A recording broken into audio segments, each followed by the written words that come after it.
പിതാവിന്റെയും പുത്രന്റെയും പരിശുദ്ധാത്മാവിന്റെയും നാമത്തിൽ ആമേൻ. പ്രമാണം. സർവശക്തനായ പിതാവും ആകാശത്തിന്റെയും ഭൂമിയുടെയും സൃഷ്ടാവുമായ ദൈവത്തിൽ ഞാൻ വിശ്വസിക്കുന്നു. അവിടുത്തെ ഏകപുത്രനും ഞങ്ങളുടെ കർത്താവുമായ ഈശോമിശിഹായിലും ഞാൻ വിശ്വസിക്കുന്നു.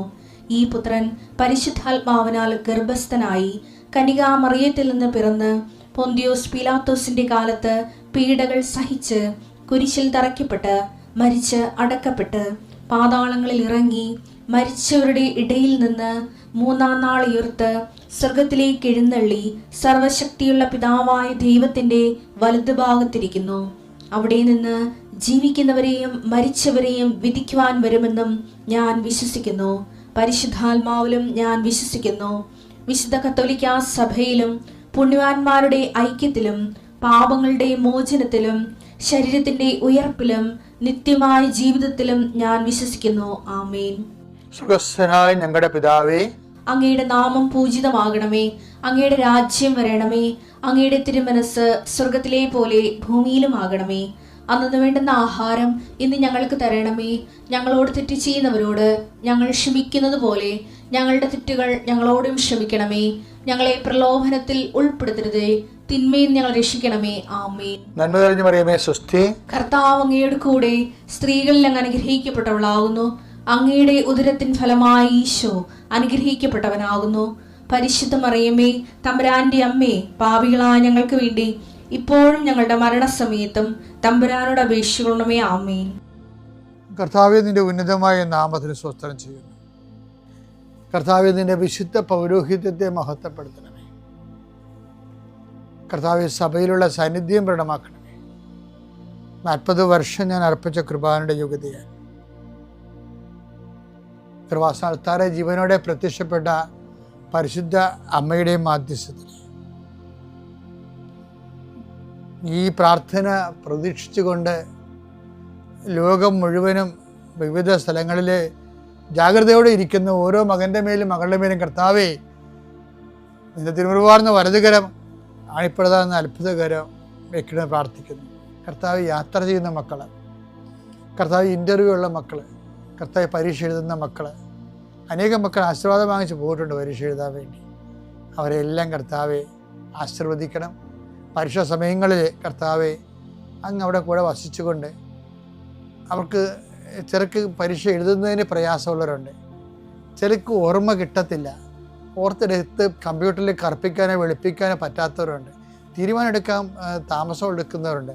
അവരെല്ലാവരെയും ഈശോയുടെ നാമത്തിൽ ഞാൻ ആശീർവദിക്കുന്നു.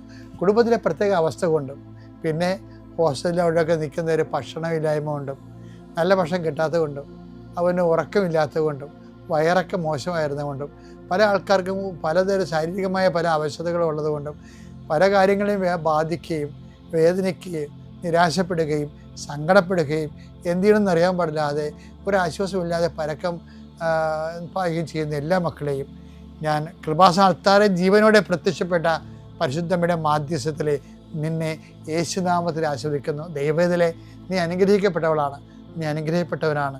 നിൻ്റെ വഴികളിൽ നീ ഇന്ന് പോകുന്നിടത്തെല്ലാം കർത്താവ് നിന്നെ അനുഗ്രഹിക്കും. നിൻ്റെ വഴികളിൽ നീ ഇന്ന് സംസാരിക്കുന്നിടത്തെല്ലാം കർത്താവ് നിന്നെ അനുഗ്രഹിക്കും. ദൈവവേദലെ നിൻ്റെ ഓരോ ഉദ്യമങ്ങളും നിൻ്റെ ഓരോ ചിന്തകളും നിൻ്റെ ഓരോ തീരുമാനങ്ങളും അത് അനുകൂലമാണ് നടക്കാനും അനുകൂലമല്ലെങ്കിൽ നിനക്കെതിരാണെങ്കിൽ നടത്താതിരിക്കാനും കർത്താവിൻ്റെ പരിശുദ്ധാത്മാവ് നിന്നെ ഗൈഡ് ചെയ്യട്ടെ.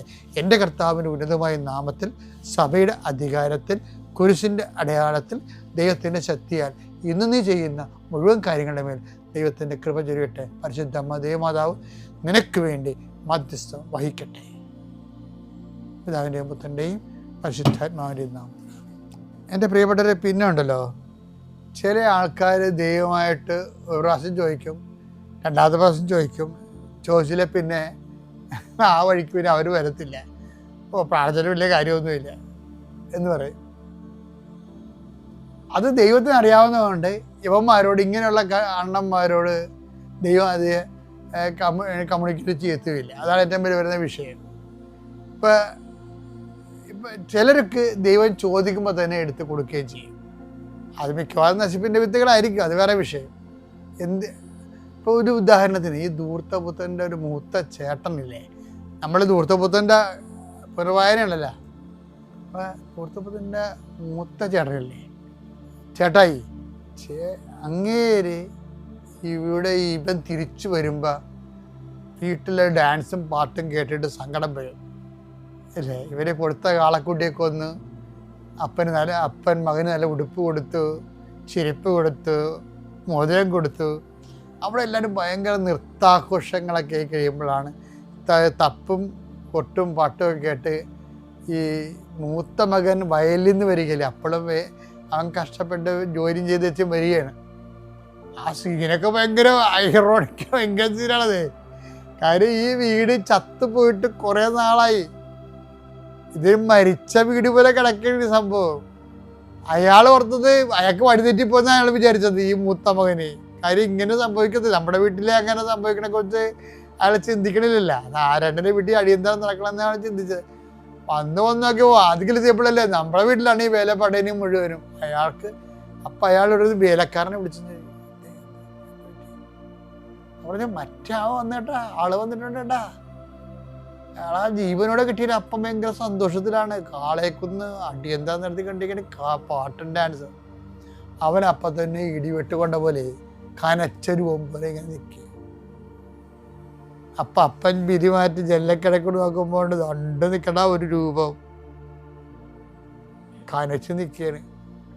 അപ്പൻ്റെ ചങ്കന്ന് പിടച്ച് കാര്യം ഇവരെങ്ങനെ നാട് വിട്ടു പോയാൽ എന്ത് ചെയ്യും, ഇതുപോലെ പോയാൽ എന്ത് ചെയ്യും. അപ്പോഴേ അപ്പൻ്റെ ആക്രാന്തം കാണണം. പണ്ട് ഇവനോട് ആ ആക്രാന്തം കാണിച്ചിട്ട് ഇവൻ പോകത്തില്ലായിരുന്നു. ഇപ്പൊ അപ്പൻ എന്താ ചെയ്യണം നോക്കി. ലുക്ക 15:27 വേലക്കാരൻ പറഞ്ഞു, നിന്റെ സഹോദരൻ തിരിച്ചു വന്നിരിക്കുന്നു. അവനെ സസുഖം തിരിച്ചു കിട്ടിയത് കൊണ്ട് നിന്റെ പിതാവ് കൊഴുത്ത കാളക്കുട്ടിയെ കൊന്നിരിക്കുന്നു. സന്തോഷായി. അവൻ കോപിച്ച് അകത്തു കയറാൻ വിസമ്മതിച്ചു. പിതാവ് പുറത്തു വന്നു.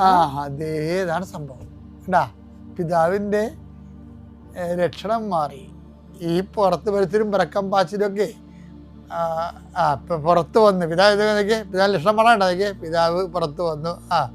അവനോട് സാന്ത്വനങ്ങൾ പറഞ്ഞു. അവനോട് പട്ടാങ്ങി പറയാൻ, സാന്ത്വനല്ല പട്ടാങ്ങിയാണ്. കാര്യം അവൻ വിട്ടുപോയി കഴിഞ്ഞാൽ എല്ലാം വെള്ളത്തിലാവും. അതാണ് അവന്റെ മൂല്യമുള്ളവനാണ് അവനോട് സാന്ത്വനങ്ങൾ പറയാൻ തുടങ്ങി. എന്താണ് പിതാവ് പറഞ്ഞതെന്ന് കേട്ടെ. എന്നാൽ അവൻ പിതാവിനോട് പറഞ്ഞു, നോക്കൂ, എത്ര വർഷമായി, എത്ര കാലമായി ഞാൻ നിനക്ക് ദാസ്യവേല ചെയ്യുന്നു. അവൻ ദാസ്യവേല ചെയ്യാന്ന് മകനെ പോലെ അവൻ ദാസനായിട്ട് ഇവിടെ ജോലി ചെയ്യുന്ന. ഒരിക്കലും നിന്റെ കൽപ്പന ഞാൻ ലംഘിച്ചിട്ടില്ല. വചനം അവനെ ജോലി ചെയ്യുകയും ചെയ്യും, വചനം കേൾക്കുകയും ചെയ്യും. അതാണ് ഭയങ്കര ഒരു ഉടമ്പടി ജീവിതമാണ് അവൻ്റെ. ആ മൂത്ത മകൻ്റെ ജീവിതം ഉണ്ടല്ലോ, കറക്റ്റ് ഉടമ്പടി ജീവിതമാണ്. അവൻ വചനം കേൾക്കുകയും ചെയ്യും, ആ വചനം അനുസരിച്ച് വീട്ടിൽ ജീവിക്കുകയും ചെയ്യും. എങ്കിലും എന്റെ കൂട്ടുകാരോടൊത്ത് ആഹ്ലാദിക്കാൻ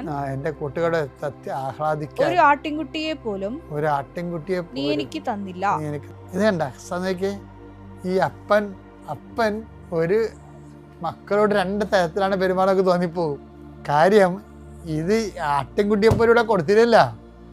കാര്യം ആട്ടിൻകുട്ടിയുടെ കാര്യം പറയാതിരിക്കണം നല്ലത്. കാര്യം ഈ അപ്പൻ ആലിൽ പോണത് അല്ലെങ്കിൽ ആടിനെത്തിച്ചാൻ പോണ പരിപാടിയൊന്നും ഇല്ല. വയസ്സാക്കായിട്ട് വീട്ടിൽ ഇരിക്കണേ. അവനാണ് ഈ 100 ആടിനെയും കൊണ്ട് പോണത്. അതിൽ 10-15 ഓരോ ദിവസം പ്രസവിക്കും. അതിന് 5-6 കുട്ടികളൊക്കെ ഉണ്ടാകും, 10-40 കുട്ടികളുണ്ടാകും. ഇതിൻ്റെ കണക്കെല്ലാം കൃത്യമായിട്ട് വൃത്തിമനയമായിട്ട് ഈ അപ്പന് കൊടുക്കുന്നുണ്ട്. ഈ അപ്പൻ്റെ ഇടയ്ക്ക് 10 ആടിൻ്റെ കണക്ക് കുറച്ച് കൊടുത്താലും അപ്പന് ഇവനെ വിശ്വസിക്കും. പക്ഷെ അവൻ ഈ മുത്തവൻ സത്യസന്ധനാ, വചനത്തിലും ജീവിതത്തിലും എല്ലാം സത്യസന്ധനാ. എന്നിട്ട് ഈ സത്യസന്ധനായിട്ടുള്ള സംഭവം എന്താണ് അത് പറയല്ലേ. സത്യസന്ധനായിട്ട് ഇരുന്നിട്ട് കർത്താവിൻ്റെ കയ്യിൽ നിന്ന് ഒരു കൂട്ടുകാരുടെ കൂടെ ഉല്ലസിക്കാൻ വേണ്ടി ഇവൻ അതിൻ്റെ അകത്തുനിന്നൊരു ആട്ടിൻകുട്ടിയെ ചോദിച്ചിട്ട് ആട്ട് ഓടിച്ചു കളഞ്ഞവരെ അവൻ. പക്ഷെ എന്നിട്ടും അവൻ കയർത്തില്ല. അതാണ് മൂത്ത മകൻ എന്ന് പറയുന്നത്. മൂത്ത മകൻ ഒരു സംഭവമാണ് ശരിക്കും. ബൈബിളിൽ ഏറ്റവും ടോപ്പ് ആ മൂത്ത മകനാണ് ശരിക്കും. അവനെ കണ്ടില്ല, നീ നോക്കിയാൽ ഇത്രയും പ്രസംഗം ഉണ്ടായിരുന്നു. ദൈവത്തിന് മുമ്പ് നിൽക്കണം എങ്ങനെയാണെന്ന് നമുക്ക് പഠിപ്പിക്കണത് ഈ മൂത്ത മകനും. പിന്നെ ലൂക്കായിന് 2 അധ്യായം കഴിയുമ്പോൾ 12-17-10 പറയുന്നൊരു ദാസനുമുണ്ട്. ഉഴാനും ആട് മേയ്ക്കാനും പോയിട്ട് തിരിച്ച് ഇതുപോലെ വയലിൽ നിന്ന് വന്നവനാണ്. ഈ വയലിൽ നിന്ന് വന്നവന്മാരൊക്കെ വില്ലന്മാരായിരിക്കും. ഈ മൂത്ത മകനും വയലിൽ നിന്ന് വരികയാണ്. ഇനി ലൂക്ക 17:10 ഒരാൾ വയലിൽ നിന്ന് വരും, ഉഴാനും ആട് മേയ്ക്കാനും പോയിട്ട് അവനും വരും. അപ്പോൾ അവൻ വയലിൽ നിന്ന് വരുമ്പോൾ എന്താ പറയണത്? നീ പോയി കുളിക്കുക, എനിക്ക് ഭക്ഷണം ഉണ്ടാക്കുക, വിളമ്പിത്തരിക, പിന്നെ നിനക്ക് കഴിക്കുക എന്നല്ല പറയുക. അത് എന്നിട്ട് അതെല്ലാം കൽപ്പിക്കപ്പെട്ടെല്ലാം ചെയ്തതിന് ശേഷം പ്രയോജനരഹിത ദാസൻ, ശരിക്കും പ്രയോജനരഹിത ദാസൻ ആരാണ്? ഈ മൂത്ത മകനാ. അവനൊരു പ്രയോജനമില്ലാത്തവൻ, അവൻ പ്രയോജനമില്ല, അപ്പനെ കൊണ്ട് ഒരു പ്രയോജനമില്ലാത്തൊരു മനുഷ്യനായിട്ട് അവൻ ജീവിക്കുകയാണ്. എൻ്റെ ദൈവത്തിലെ യഥാർത്ഥ ആധ്യാത്മിക ജീവിതത്തിൽ ദൈവത്തെ കൊണ്ട് ഒരു പ്രയോജനമില്ലാത്തവനായിട്ട് നമുക്ക് തോന്നും. ദൈവത്തെ കൊണ്ട് ഒരു പ്രയോജനമില്ലെന്ന് നമുക്ക് തോന്നണം. എന്നിട്ട് നമ്മൾ വിശ്വാസം ജീവിക്കും. അതാണ് മൂത്ത മകൻ്റെ ജീവിതം. അപ്പം പറയേണ്ട വാക്കുണ്ട്. എന്താണ്? ഇങ്ങനെ ജീവിക്കുമ്പോൾ നീ ഓർക്കണം മകനെ, എൻ്റെ മകനെ, നീ എപ്പോഴും എന്നോട് കൂടി ഉണ്ടല്ലോ. അപ്പോൾ ദൈവത്തിൽ നിന്നൊന്നും കിട്ടിയില്ലെങ്കിൽ ദൈവം തന്നെ നിൻ്റെ കൂടെ ഉണ്ട് എന്ന് നീ മനസ്സിലാക്കണം. പിതാവിൻ്റെയും പുത്രൻ്റെയും പരിശുദ്ധാത്മാവിൻ്റെയും നാമത്തിൽ. എൻ്റെ പേര് ജോസ്മി ജോസഫ്. ഞാൻ സൗദി അറേബ്യയിൽ 11 വർഷമായിട്ട് സ്റ്റാഫ് നേഴ്സായിട്ട് ജോലി ചെയ്യാണ്. ഞാനും എൻ്റെ ഫാമിലിയും, എൻ്റെ ഹസ്ബൻഡും 2 കുഞ്ഞുങ്ങളുമായി ഞങ്ങൾ അവിടെ താമസിക്കുകയാണ്. എന്നെ ഈ പുണ്യഭൂമിയിൽ എത്താൻ അനുഗ്രഹിച്ച ദിവ്യമാതാവിനും തിരുക്കുമാരനും കോടാനുകൂടി നന്ദി പറഞ്ഞുകൊണ്ട് ഞാൻ എനിക്ക് കിട്ടിയ അനുഗ്രഹത്തെക്കുറിച്ച് സാക്ഷ്യം പറയാനായിട്ട് ഇവിടെ നിൽക്കുകയാണ്. ആദ്യമായിട്ട് കൃപാസനത്തിൽ വന്നത് എങ്ങനെയെന്ന് ഞാൻ പറയണം, എന്നാലേ സാക്ഷ്യത്തെക്കുറിച്ച് പറഞ്ഞിട്ട് കാര്യമുള്ളൂ. കൃപാസനത്തിൽ ഞാൻ എത്തിയത് എൻ്റെ ഒരു ഫ്രണ്ട് വഴിയാണ്. ഞാൻ 2020 OET എഴുതാനായിട്ട് ജസ്റ്റ് ഒന്ന് ട്രൈ ചെയ്തിരുന്നു. പക്ഷേ അവിടെ ഞാൻ ഡ്യൂട്ടി ചെയ്യുന്നത് കൊണ്ടും എൻ്റെ കുഞ്ഞുങ്ങളുടെ കെയർ, പിന്നെ പോസ്റ്റ് ബി എസ് ഞാൻ പഠിക്കുന്നുണ്ടായിരുന്നു, അങ്ങനെ എല്ലാ കാര്യങ്ങൾ കൊണ്ടും എനിക്കത് കണ്ടിന്യൂ ചെയ്യാൻ പറ്റിയില്ല. ഓൺലൈനായിട്ട് ട്രൈ ചെയ്യുമായിരുന്നു, പക്ഷേ എനിക്കത് കണ്ടിന്യൂ ചെയ്യാൻ പറ്റിയില്ല. ഞാനത് ഡ്രോപ്പ് ചെയ്തു.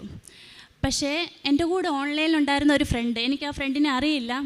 ആ ഫ്രണ്ട് 2022 നവംബർ മാസം എനിക്ക് മെസ്സേജ് അയച്ചു, ജോസ്മി നിനക്ക് എന്തുകൊണ്ട് ട്രൈ ചെയ്തുകൂടാ, ഞാനിവിടെ OET എഴുതി UK എത്തിയിട്ടുണ്ട്. അപ്പം ഞാൻ ചോദിച്ചു, നീ എങ്ങനെയാണ് എത്തിയത്? ആ കുട്ടി എന്നോട് പറഞ്ഞു, ഞാൻ 2 times അറ്റംപ്റ്റ് ചെയ്തു OET. ഫസ്റ്റ് ടൈം അറ്റൻഡ് ചെയ്തപ്പോൾ എനിക്ക് കിട്ടിയില്ല. സെക്കൻഡ് ടൈം ഞാൻ കൃപാസനത്തിൽ വന്ന് ഉടമ്പടി എടുത്തു, അപ്പോൾ എനിക്ക് OET കിട്ടി. അപ്പം ഞാൻ വിചാരിച്ചു, കൃപാസനത്തിൽ വന്ന് എന്നോട് പലരും സാക്ഷ്യങ്ങൾ അയച്ചു തന്നിട്ടുണ്ട്, കൃപാസനം ഉടമ്പടി ധ്യാനം അയച്ചു തന്നിട്ടുണ്ട്.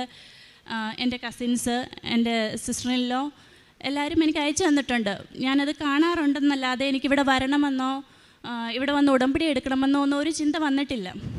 അപ്പോൾ ഇങ്ങനെ ഇരിക്കുമ്പോൾ സെപ്റ്റംബർ 28 ഞാൻ എൻ്റെ സെക്കൻഡ് കുഞ്ഞിന് സിസേറിയനായിട്ട് ഡെലിവറായി. ആ സമയത്താണ് ഇങ്ങനെ OET-നെ കുറിച്ചുള്ള ചിന്തകളൊക്കെ മനസ്സിലോട്ട് വരുന്നത്. അപ്പം ഞാൻ മാതാവിനോട് പറഞ്ഞു, മാതാവേ, ഞാൻ ഓൺലൈനായിട്ട് ഇൻസ്റ്റിറ്റ്യൂഷനിൽ പോയി പഠിക്കാനോ ഓൺലൈനായിട്ട് പഠിക്കാനോ ഉള്ളൊരു സിറ്റുവേഷൻ അല്ല. കാരണം ചെറിയ കുഞ്ഞിനെയും വെച്ചിട്ട് എനിക്കതൊരു ബുദ്ധിമുട്ടായിരിക്കും. ഞാൻ യൂട്യൂബ് വഴി ഞാനിങ്ങനെ ഇരിക്കുമ്പോഴും കുഞ്ഞിനെ കെയർ ചെയ്യുമ്പോഴും അല്ലാത്ത ടൈമുകളിലും യൂട്യൂബ് വഴി ഞാൻ ട്രൈ ചെയ്യാം. അങ്ങനെ ഞാൻ മനസ്സിൽ ചിന്തിച്ചു. ഞാൻ light a candle prayer request November 15 ഇട്ടു. പക്ഷേ എൻ്റെ അറിവില്ലായ്മ കൊണ്ട് എനിക്കത് കംപ്ലീറ്റ് ആക്കാൻ പറ്റിയിട്ടില്ല. ലൈറ്റ് എ ക്യാൻഡിൽ പ്രെയർ റിക്വസ്റ്റിൻ്റെ ഫുൾ ഡീറ്റെയിൽസും ഒന്നും എനിക്ക് കംപ്ലീറ്റ് ആക്കാൻ പറ്റിയില്ല. എൻ്റെ അതൊരു അറിവില്ലായ്മയാണ്. അപ്പോൾ അങ്ങനെ ഇരിക്കുക ഡിസംബറിൽ ഞാൻ ഇവിടെ കുഞ്ഞുങ്ങളെയും കൊണ്ട് വെക്കേഷന് വന്നപ്പോൾ തന്നെ കുഞ്ഞിന് അസുഖമായി. അക്യൂട്ട് ബ്രോങ്കിയോളൈറ്റിസ് ആയി. അവൾ ഹോസ്പിറ്റലിൽ 5 ദിവസം അഡ്മിറ്റായിരുന്നു. അഡ്മിറ്റായി കഴിഞ്ഞ് 5ാമത്തെ ദിവസം ട്രീറ്റ്മെൻറ്റൊക്കെ കൊണ്ട് അവൾ ഡിസ്ചാർജായി. പക്ഷേ വീട്ടിൽ ചെന്നപ്പോൾ അവൾക്ക് പിന്നെയും ചുമയും ശ്വാസം മുട്ടും. അപ്പോൾ ഇങ്ങനെ കോട്ടയം കാരിത്താസിൽ കൊണ്ടുവന്നു. അവളെ ICUവിൽ അഡ്മിറ്റാക്കിയപ്പോൾ കറക്റ്റ് ടൈം എൻ്റെ ഒരു ഹിന്ദു ഫ്രണ്ട് എന്നെ വിളിച്ചിട്ട് പറയുകയാണ്, നിൻ്റെ കുഞ്ഞിൻ്റെ പേരെന്താ? എൻ്റെ അമ്മ കൃപാസനത്തിൻ്റെ വലിയൊരു ഭക്തയാണ്. അമ്മ ചോദിച്ചു നിൻ്റെ കുഞ്ഞിൻ്റെ പേരെന്താന്ന്. അപ്പം ഞാൻ വിചാരിച്ചു, ഇവളുടെ അമ്മ വരെ കൃപാസനത്തിൽ വിശ്വസിക്കുന്നു, എൻ്റെ ഫ്രണ്ട്സ് പറയുന്നു, എൻ്റെ കസിൻസ് പറയുന്നു, എന്നിട്ട് ഞാൻ ഇവിടത്തെക്കുറിച്ചൊരു ചിന്ത വന്നില്ലല്ലോ. അമ്മയെ മാതാവേ, എൻ്റെ കുഞ്ഞിനെ എത്രയും പെട്ടെന്ന് സുഖപ്പെടുത്തുവാണെങ്കിൽ ഞാൻ ഇവിടെ വന്ന് അമ്മയുടെ മധ്യസ്ഥതയിൽ വന്ന് അമ്മയുടെ പ്രാർത്ഥനകൾ ചെയ്യാം എന്നൊരു നേർച്ച നേർന്നു. പിറ്റേ ദിവസം തന്നെ കുഞ്ഞ് ICUവിൽ നിന്ന് ഡിസ്ചാർജായി. നോർമൽ ട്രീറ്റ്മെൻറ്റിൽ 5ാമത്തെ ദിവസം അവൾ വീട്ടിലെത്തി. 6-ാമത്തെ ദിവസം ഞാനും എൻ്റെ ഹസ്ബൻഡും കുഞ്ഞുങ്ങളും കൂടെ ഞങ്ങൾ വിചാരിച്ചു ഞങ്ങളിവിടെ വന്ന് അമ്മയുടെ അടുത്തെത്തും. എന്നാലും ഉടമ്പടി എടുക്കണമെന്നൊന്നും എൻ്റെ മനസ്സിലൊരു ചിന്തയില്ല. ഞാൻ വിചാരിച്ചു ഹസ്ബൻഡിനെ കൊണ്ട് ഞാനങ്ങ് ഉടമ്പടി എടുപ്പിക്കാം, എനിക്കതിൻ്റെ ഈ ഉടമ്പടി നിബന്ധനകളൊക്കെ പാലിക്കാൻ പറ്റുമോ എന്ന് എനിക്കൊരു ഡൗട്ടായിരുന്നു. ഹസ്ബൻഡിനെ കൊണ്ട് വന്ന് ഹസ്ബൻഡ് പുറത്ത് അന്ന് രാത്രിയിൽ ഹസ്ബൻഡിൻ്റെ ഫീവറും ഹെഡേക്ക് ഷിവറിങ് എല്ലാം. ഹസ്ബൻഡ് ഇവിടെ വന്നപ്പം പുള്ളിക്കാരൻ തല കറങ്ങുന്നു, പുള്ളിക്കാരന് വയ്യ, ഛർദി. പുള്ളിക്കാരൻ നേരെ ഇവിടെ അടുത്തോട്ട് ഹോസ്പിറ്റലിലോട്ട് പോയി. ഞാനും എൻ്റെ 2 കുഞ്ഞുങ്ങളും മാത്രം. എൻ്റെ 2ാമത്തെ കുഞ്ഞിന് 2 മാസം, മൂത്ത കുഞ്ഞിന് 6 വയസ്സ്. അപ്പം ഞാൻ ഉടമ്പടി എടുക്കുക തന്നെ ചെയ്യണം, വേറെ നിവൃത്തിയില്ല. അപ്പം ഞാനിവിടെ വന്ന് മാതാവിനോട് പ്രാർത്ഥിച്ചു, മാതാവ് ഇതെന്നെ അങ്ങിലോട്ട് അടുപ്പിക്കാനുള്ള ഒരു കാരണം തന്നെയാണ്, ഒരു നിമിത്തം തന്നെയാണ്. അതെനിക്ക് നല്ല വിശ്വാസമായി. കാരണം ഞാൻ എടുക്കണ്ടെന്ന് വിചാരിച്ച ഒരു കാര്യം, ഉടമ്പടി എടുക്കണമെന്ന് ഓർത്ത് തന്നെ നമ്മളിവിടെ വന്നു. പക്ഷേ വേറെ നിവൃത്തിയില്ല, വേറെ ആരുമില്ല, ഞാൻ തന്നെ എടുക്കണം. ഞാൻ ഈ കുഞ്ഞുങ്ങളെയും കൊണ്ട് ഇവിടെ കയറി ഇന്ന് ഉടമ്പടി നിബന്ധനകളുടെ ധ്യാനമൊക്കെ കേട്ടു, 2nd ഫ്ലോറിൽ പോയി കാര്യങ്ങളൊക്കെ കേട്ടു, നിബന്ധനകളൊക്കെ പാലിച്ച് ഇവിടെ വന്നു ചെയ്തു. അന്ന് തൊട്ട് ഞാൻ പ്രാർത്ഥനകൾ ചെല്ലാനും ഈ ഉടമ്പടി നിബന്ധനകളിലുള്ള കാര്യങ്ങൾ പാലിക്കാനും തുടങ്ങി. ഫസ്റ്റ് ഓഫ് ഓൾ മെയിനായിട്ട് എനിക്ക് പ്രാർത്ഥനയാണ്. പ്രാർത്ഥന എന്ന് പറഞ്ഞാൽ ഞങ്ങൾ ഡ്യൂട്ടി കഴിഞ്ഞ് വരുമ്പം ഞങ്ങൾ ജസ്റ്റ് ഒരു സ്വർഗ്ഗസ്ഥനായ പിതാവേ നന്മ നിറഞ്ഞ മറിയമേ ചെല്ലും. രാവിലെയും വൈകുന്നേരം, രാവിലെ ഞാൻ മാത്രമേ ചെല്ലുള്ളൂ, ഹസ്ബൻഡ് അതുമില്ല. വൈകുന്നേരം ഞങ്ങൾ ജസ്റ്റ് ചെല്ലും, ബൈബിൾ വായിക്കും, അത്രേ ഉള്ളായിരുന്നു. അപ്പോൾ ഈ ഉടമ്പടി നിബന്ധനകളിൽ 1/2 മണിക്കൂർ ബൈബിൾ വായിക്കുന്നത് നിർബന്ധമാണല്ലോ. രാവിലെ എഴുന്നേറ്റിട്ട് ഞാൻ 5:30 നമ്മുടെ കൃപാസനം പ്രാർത്ഥന ചൊല്ലിയിട്ട് ഞാൻ ബൈബിൾ നിർബന്ധമായിട്ട് വായിക്കും, 1/2 മണിക്കൂർ പ്രാർത്ഥന ചെല്ലും. വൈകുന്നേരം ഡ്യൂട്ടി കഴിഞ്ഞ് വരുമ്പോഴും സെയിം 1/2 മണിക്കൂർ പ്രാർത്ഥന ചെല്ലും, കൊന്ത ചെല്ലും. അത് കഴിഞ്ഞിട്ട് പിന്നെയും നമ്മുടെ കൃപാസനം പ്രാർത്ഥന ചൊല്ലും. ഇതൊരു മസ്റ്റാക്കി. എന്നിട്ട് കൃപാസനം പത്രമാണെങ്കിൽ എൻ്റെ സുഹൃത്തുക്കൾക്കും പിന്നെ ആശുപത്രികളിലുള്ള ആൾക്കാർക്കും ഒക്കെ കൊടുത്തു. നിബന്ധനകൾ ഒരുവിധം പാലിക്കാൻ തുടങ്ങി. ഈ ഹസ്ബൻഡിന് ഈ പനി വന്നെന്ന് പറഞ്ഞല്ലോ, നെക്സ്റ്റ് ഡേ പനിയായിരുന്നു. അപ്പോൾ രാത്രിയിൽ ഭയങ്കര ഷിവറിങ് ആയിട്ടിരുന്നപ്പോൾ ഞാൻ എന്താ ചെയ്തു, ഉടമ്പടി നേർച്ച വസ്തുവായി ഉപ്പെടുത്തിട്ട് വെള്ളത്തിൽ കലക്കിയിട്ട് ഇച്ചിരി കുടിക്കാൻ പറഞ്ഞു. ആൾക്ക് പിന്നെ വെട്ടി വേർത്തിട്ട് നെക്സ്റ്റ് ഡേ പനി ഒരുവിധം ഹീലായി, ബോഡി പെയിനും ഹീലായി എന്ന് പറഞ്ഞു. പക്ഷേ ആൾക്ക് ആൻറ്റിബയോട്ടിക് അന്നേരം എടുത്തിട്ടില്ലായിരുന്നു. അതിന് മുമ്പ് തന്നെ അത് ഹീലായെന്ന് ആൾ പറഞ്ഞു. അപ്പോൾ ആൾക്കും ഭയങ്കര വിശ്വാസമായി, പ്രാർത്ഥനയിലോട്ടൊക്കെ നല്ലൊരു വിശ്വാസമായി. പിന്നെയാണ് കുഞ്ഞിൻ്റെ കാര്യം കൊണ്ട് ഞങ്ങളെല്ലാവരും ഇതെല്ലാം കഴിഞ്ഞു. ഇവിടെ വന്ന 6-ാം തീയതി ഉടമ്പടി എടുത്താണ്. അത് കഴിഞ്ഞ് ഞങ്ങൾ തിരിച്ചങ്ങോട്ട് പോയി. അവിടെ ചെന്നപ്പോഴും ഞങ്ങൾ പ്രാർത്ഥനയൊക്കെ കണ്ടിന്യൂ ചെയ്തിരുന്നു. ഞാൻ എൻ്റെ OET ഡേറ്റ് യൂട്യൂബിൽ ഞാൻ പഠനം കണ്ടിന്യൂ ചെയ്തുകൊണ്ട് തന്നെയിരുന്നു. മെറ്റീരിയൽസ് ഡൗൺലോഡ് ചെയ്തിട്ട് അതും എഴുതി പഠിക്കാൻ തുടങ്ങി. ഫെബ്രുവരി 11 ഞാൻ ഡേറ്റ് എടുത്തിരുന്നു. എനിക്കറിയില്ല, മാതാവേ എനിക്ക് ഒറ്റ അറ്റംപ്റ്റ് എനിക്ക് ചെയ്യാൻ പറ്റുള്ളൂ. ഈ കുഞ്ഞുങ്ങളെയും വെച്ച് ഡ്യൂട്ടിയും വെച്ചിട്ട് വീട്ടിലത്തെ ജോലിയും എല്ലാം വെച്ചിട്ട് എനിക്ക് പിന്നെ ചെയ്യാൻ പറ്റില്ല. മാതാവേ, ഞാൻ അങ്ങനെയുള്ള വിശ്വാസത്തിൽ മാത്രം ഉറച്ച് നിന്നുകൊണ്ട് ഈ പഠനവും കണ്ടിന്യൂ ചെയ്യുകയാണ്. ഞാൻ എൻ്റെ ഉറക്കമൊക്കെ അങ്ങ് മാറ്റിവെച്ചു. കുഞ്ഞിനെയും കൊണ്ട് പഠനവും കണ്ടിന്യൂ ചെയ്തു എൻ്റേതായ രീതിയിൽ. എന്ന് വെച്ചാൽ ഇൻസ്റ്റിറ്റ്യൂഷനിൽ പഠിക്കാൻ എനിക്ക് നേരമില്ല, അതിനുള്ള സാഹചര്യമില്ല. മാതാവിൽ വിശ്വസിച്ചുകൊണ്ട് ഞാൻ അത് ചെയ്തു. ആ സമയത്ത് ഉറക്കമില്ലായിരുന്നു, വളരെയധികം ബുദ്ധിമുട്ടി തന്നെയാണ്. പഠിത്തവും നടന്നു അതിൻ്റെ കൂടെ തന്നെ, യൂട്യൂബിൽ നോക്കിയാണ് കേട്ടോ, അല്ലാതെ ഇൻസ്റ്റിറ്റ്യൂഷനിൽ പോയോ വേറെ ഒരിടത്തും പോയോ അല്ല. മാതാവിൽ അടിയുറച്ച് വിശ്വസിച്ചുകൊണ്ട് പ്രാർത്ഥന, ധ്യാനം, എല്ലാ ചൊവ്വാഴ്ചയിലും ധ്യാനം ഞാൻ മസ്റ്റായിട്ട് കൂടും. അന്ന് ഫാസ്റ്റിംഗ് കറക്റ്റായിട്ട് ചെയ്യും. പിന്നെ പ്രാർത്ഥനകൾ അതേപടി 1/2 മണിക്കൂർ എന്തായാലും ഞാനത് പ്രാർത്ഥന മസ്റ്റാക്കി. പ്രാർത്ഥനകളുടെ ഒരു കുറവിൽ നിന്ന് മാറി പ്രാർത്ഥന ചൊല്ലാൻ തുടങ്ങിയപ്പോൾ കിട്ടുന്ന ഒരു സുഖമുണ്ടല്ലോ, അതൊരു വല്ലാത്തൊരു മനസ്സമാധാനമാണ്, ഒരു കുടുംബ സമാധാനം. അത് വല്ലാത്തൊരു പറഞ്ഞറിയിക്കാൻ പറ്റാത്തൊരു ഫീലാണ്. അത് കഴിഞ്ഞ് OET എക്സാമിന് പോവാണ് ഫെബ്രുവരി 11 പോയപ്പം എക്സാമിന് പോയപ്പം തന്നെ വണ്ടി ബ്രേക്ക് ഡൗൺ ആയി. അപ്പം ഞാൻ മാതാവേ പറഞ്ഞു, അതേ അടുത്ത പരീക്ഷണം വന്നല്ലോ മാതാവേ. പിന്നെ ഞാനൊരു ടാക്സി വിളിച്ചിട്ട് ധൈര്യം ആലംബിച്ചിട്ട് പ്രാർത്ഥനയും ചൊല്ലിയിട്ട് നേരെ എക്സാം സെൻറ്ററിൽ പോയി. എക്സാം സെൻറ്ററിൽ പോയിട്ട് നിങ്ങളിപ്പോൾ എന്നോട് ചോദിച്ചാൽ എക്സാമിന് എന്ത് ക്വസ്റ്റനാണ് വന്നതെന്ന് ചോദിച്ചാൽ പകുതിയും എനിക്ക് ഓർമ്മയില്ല. കാരണം എനിക്ക് അത്രമാത്രം ടഫായിരുന്നു. പിന്നെ റൈറ്റിംഗ് മാത്രം എനിക്ക് ഈസി ആയിരുന്നു. പക്ഷേ റിസൾട്ട് വന്നത് ഫെബ്രുവരി 28 റിസൾട്ട് വന്നപ്പോൾ റൈറ്റിങ്ങിന് മാത്രം C+, ബാക്കി എല്ലാത്തിനും B. UK Ireland സ്കോറുണ്ട്. അതിന് മാതാവിന് ഒരു കോടി നന്ദി പറഞ്ഞുകൊണ്ട് ബാക്കിയുള്ള കാര്യങ്ങൾ പറയാം. അത് കഴിഞ്ഞിട്ട് എൻ്റെ കുഞ്ഞിന്, ഞാൻ പറഞ്ഞില്ലേ 2 മാസമായ കുഞ്ഞിന് എക്സിമ എന്നൊരു പ്രശ്നമുണ്ടായിരുന്നു. എക്സിമ എന്ന പ്രശ്നം എന്ന് പറഞ്ഞാൽ എല്ലാവർക്കും അറിയാം, ചൊറിച്ചിലും ദേഹം ചൊറിഞ്ഞു പൊട്ടുന്ന ഒരു അസുഖം, റെഡ്നെസ് എല്ലാം കൂടി ഉള്ളൊരു പ്രശ്നമാണ്. അപ്പോൾ കുഞ്ഞിനത് ഭയങ്കര അസ്വസ്ഥത. ചെറിയ കുഞ്ഞ് കിടന്നിങ്ങനെ ചൊറിയുന്ന കാണുമ്പോൾ നമുക്കതിനേക്കാളും അസ്വസ്ഥത. അപ്പം ഡോക്ടർ പറഞ്ഞു, എപ്പോഴൊക്കെ ചൊറിച്ചിൽ കൂടുന്ന അപ്പോഴൊക്കെ നിങ്ങൾ സ്റ്റിറോയിഡ് തൂക്കുക, സ്റ്റിറോയിഡ് തൂത്തിട്ട് പിന്നെ ലോഷനും തൂത്തോണ്ടിരിക്കുകയെന്ന് പറഞ്ഞു. എത്രമാത്രം കുഞ്ഞുങ്ങൾക്ക് നമ്മൾ സ്റ്റിറോയിഡ് തൂത്തോണ്ടിരിക്കുന്നത്. ഞാനൊരു 2 ടൈമിൽ അങ്ങനെ അറ്റംപ്റ്റ് ചെയ്തു. അത് കഴിഞ്ഞ് ഞാൻ നിർത്തി. പിന്നെ ഞാൻ ഇവിടുന്ന് കൊണ്ടുപോയ ഉടമ്പടി തൈലം തേച്ച് കുഞ്ഞിനെ കുളിപ്പിക്കാൻ തുടങ്ങി. പിന്നെ ഉപ്പിട്ടിട്ട് കുഞ്ഞിനെ കുളിപ്പിക്കുന്ന വെള്ളത്തിൽ ആ ഉപ്പിട്ടിട്ട് കുളിപ്പിക്കാൻ തുടങ്ങി. മാതാവിൻ്റെ കൃപയാൽ ഇപ്പം കുഞ്ഞിൻ്റെ എക്സിമ പൂർണ്ണമായിട്ട് മാറിയിട്ടുണ്ട്. ഇപ്പം കുഞ്ഞിന് എക്സിമ ഇല്ല. പിന്നെ ഇത് കഴിഞ്ഞിട്ടുള്ള നെക്സ്റ്റ് സ്റ്റെപ്പായിരുന്നു OET എക്സാം എഴുതിയെന്ന് പറഞ്ഞല്ലോ. അത് കഴിഞ്ഞിട്ടുള്ള നെക്സ്റ്റ് സ്റ്റെപ്പായിരുന്നു CBT. എല്ലാവർക്കും അറിയാം നെക്സ്റ്റ് സ്റ്റെപ്പ് CBT എന്നുള്ളതാണ്.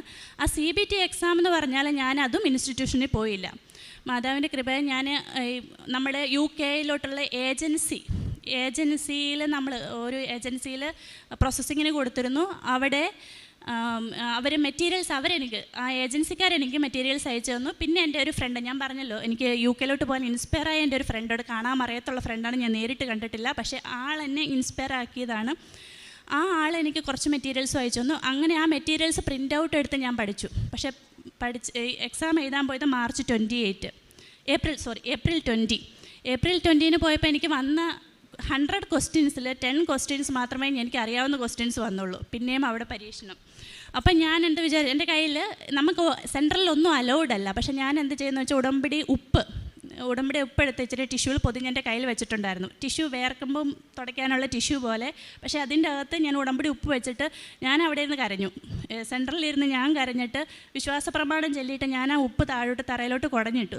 സൗദി അറേബ്യയിലാട്ടോ ഞാൻ എക്സാം എല്ലാം എഴുതിയത്. അപ്പോൾ അവിടെ എന്ന് പറഞ്ഞാൽ റൂൾസ് ഇച്ചിരൂടെ സ്ട്രിക്റ്റാണ്. അവർ പൂർണ്ണമായിട്ടും സ്ട്രിക്റ്റായ റൂൾസാണ്. അവരൊട്ടും അലൗഡല്ല. ക്യാമറ നമ്മുടെ മുകളിൽ താഴെ. പക്ഷേ ഞാൻ ടിഷ്യൂ ഇങ്ങനെ കുടഞ്ഞ് താഴെ ഇട്ടിട്ട്, മാതാവേ ഈ ഉപ്പിട്ട സ്ഥലത്തോട്ടൊന്നും പിന്നെ എന്നെ വരുത്താൻ ഇടവരുത്തല്ല. എന്താണെന്ന് എനിക്കറിയില്ല. ഞാൻ ക്വസ്റ്റ്യൻസ് മൾട്ടിപ്പിൾ ചോയ്സ് ക്വസ്റ്റ്യൻസാണ് ഞാൻ മാർക്ക് ചെയ്യാൻ പോവാണ്. ആ ക്വസ്റ്റ്യൻസ് മാർക്ക് ചെയ്തു. ഞാൻ കരഞ്ഞുകൊണ്ട് തന്നെ പുറത്തോട്ടിറങ്ങി. സൗദികളെല്ലാം എന്നെ നോക്കും, എന്തായി കരയുന്നെന്ന്. അത് കഴിഞ്ഞ് പുറത്തിറങ്ങി റിസൾട്ട് വന്നപ്പം CBTക്ക് കംപ്ലീറ്റ് പാസ്. ന്യൂമറൽസും എന്ന് വെച്ചാൽ 2 ടൈപ്പ് ക്വസ്റ്റ്യൻസ് ഉണ്ട്, 2നും പാസ്. അങ്ങനെ കരഞ്ഞുകൊണ്ട് തന്നെ പുറത്തോട്ടിറങ്ങി. ഹസ്ബൻഡിനോട് പറഞ്ഞു ഇതിനും പാസ്സായെന്ന് പറഞ്ഞു. അങ്ങനെ ഫസ്റ്റ് അറ്റംപ്റ്റ് ആട്ടോ എല്ലാം. അത് കഴിഞ്ഞ് പുറത്ത് വന്നു. അപ്പോൾ എനിക്ക് ഇച്ചിരി കോൺഫിഡൻസ് കൂടി. ഇപ്പോൾ ഇൻ്റർവ്യൂവിന് അറ്റൻഡ് ചെയ്തു. അന്നേരം ഇതൊക്കെ നടന്നു പോകും എന്നൊരു ചെറിയൊരു അഹങ്കാരം വന്നു. പക്ഷേ ആദ്യത്തെ ഇൻ്റർവ്യൂ അറ്റൻഡ് തന്നെ ഫെയിലായി. അതെന്താണെന്ന് വെച്ചാൽ അന്നേരം ഞാൻ ജസ്റ്റ് നോർമലി പ്രാർത്ഥിച്ചു. എന്താ പറയുക, നോർമലി തന്നെ അങ്ങനെ നിന്നു. അപ്പോൾ ഇച്ചിരി കോൺഫിഡൻറ്റ് കൂടുമ്പോഴത്തേനും നമുക്കൊരു വെപ്രാളം വരുമല്ലോ. കോൺഫിഡൻറ്റ് കൂടുമ്പോഴത്തെ ഒരു പ്രശ്നമാണ്. അപ്പോൾ ഇവർ ക്വസ്റ്റ്യൻ ചോദിച്ചപ്പോഴത്തെ ഞാൻ ഇങ്ങനെ ഒന്ന് നോക്കിപ്പോയി. അപ്പോൾ അവരുടെ അങ്ങനെയൊന്നും നമ്മൾ നോക്കാൻ പാടില്ല. അവരപ്പം പറഞ്ഞു ഭയങ്കര ഡിസ്റ്റർബ്ഡ് സ്റ്റേജിൽ ആ സ്റ്റുഡൻറ്റ് നിന്നിരുന്നു എന്നാണ് അവർ റീസൺ പറഞ്ഞത് എന്നെ ഫെയിലാക്കിയതിന്. നെക്സ്റ്റ് ടൈം ഞാൻ പറഞ്ഞു, മാതാവേ ഇച്ചിരി അഹങ്കരിച്ചു പോയി, എന്നോട് ക്ഷമിക്കണേന്ന് പ്രാർത്ഥിച്ചിട്ട്, നന്നായിട്ട് പ്രാർത്ഥിച്ചിട്ട് ഞാൻ വിശ്വാസ പ്രമാണവും ചൊല്ലി മാതാവിൻ്റെ ഉടമ്പടി പുസ്തകം എടുത്തിട്ട് ഞാൻ ഇൻ്റർവ്യൂ അറ്റൻഡ് ചെയ്യുന്ന ലാപ്ടോപ്പിൻ്റെ മുന്നിൽ വെച്ചിട്ട് പിന്നെ ഞാൻ വെച്ചത് തൈലം ഞാൻ എൻ്റെ പാസ്പോർട്ടിൽ കുരിശ് വരച്ച് അങ്ങനെ വെച്ചിട്ട് ഞാൻ പ്രാർത്ഥിച്ചു. നന്നായിട്ട് പ്രാർത്ഥിച്ച് ഇച്ചിരി നന്നായിട്ട് യൂട്യൂബിലൊക്കെ നോക്കി നന്നായിട്ട് ഒരുങ്ങിയിട്ട് ഞാൻ അവിടെ തന്നെ ഇരുന്ന് അവർ പാസ്സാക്കി എന്നെ. അങ്ങനെ എൻ്റെ ഈ 2 എക്സാമുകളാണ് നമ്മൾ ഇതിനു മുമ്പ് എഴുതേണ്ടത്, പ്ലസ് ഇൻ്റർവ്യൂ, ഇതും പാസ്സായി. ഈ 28-ന് ഞാൻ UK എനിക്ക് വിസയും വന്നു, ടിക്കറ്റുമായിട്ട്. ഈ 28-ന് ഞാൻ UK പോവുകയാണ്. അതാണ് എൻ്റെ ഫസ്റ്റ് സാക്ഷ്യം. ഇത് ഫസ്റ്റ് അറ്റംപ്റ്റ് വിത്തൗട്ട് ഇൻസ്റ്റിറ്റ്യൂഷൻ, എന്താ പറയുക, without any other help. YouTube plus എൻ്റെ മെറ്റീരിയൽസ് പ്ലസ് എൻ്റെ ആ ഒരു ഫ്രണ്ട് എനിക്ക് കുറച്ച് മെറ്റീരിയൽസ് തന്നിരുന്നു, അതിൻ്റെ ഒരു ഹെൽപ്പോടെ. ഏജൻസി ഇതിന് വേണ്ടിയിട്ട് നമ്മൾക്ക് പോകാനുള്ള ഏജൻസി മാത്രം, പോകാനായിട്ടൊരു ഏജൻസി ഹെൽപ്പ് ചെയ്യുന്നുണ്ട്. അതിന് പ്രോസസ്സിങ്ങും കാര്യങ്ങളെല്ലാം കുറച്ച് കാര്യങ്ങളുണ്ടല്ലോ, അതിന് മാത്രമായിട്ട്. അല്ലാതെ ബാക്കിയെല്ലാം മാതാവിൻ്റെ കൃപയാൽ നടന്നിരിക്കുകയാണ്. അനുസരിക്കാൻ സന്നദ്ധരെങ്കിൽ നിങ്ങൾ ഐശ്വര്യം ആസ്വദിക്കും. യെശയ്യാ പ്രവാചകൻ്റെ പുസ്തകം 1-ാം അധ്യായം 19-ാം തിരുവചനമാണ്. തൻ്റെ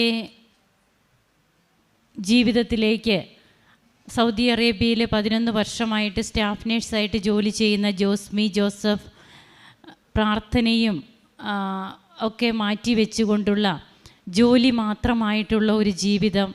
എന്നാൽ ഉടമ്പടി എടുക്കാനായിട്ടുണ്ടായ സാഹചര്യങ്ങളൊക്കെ നാം കേട്ടു.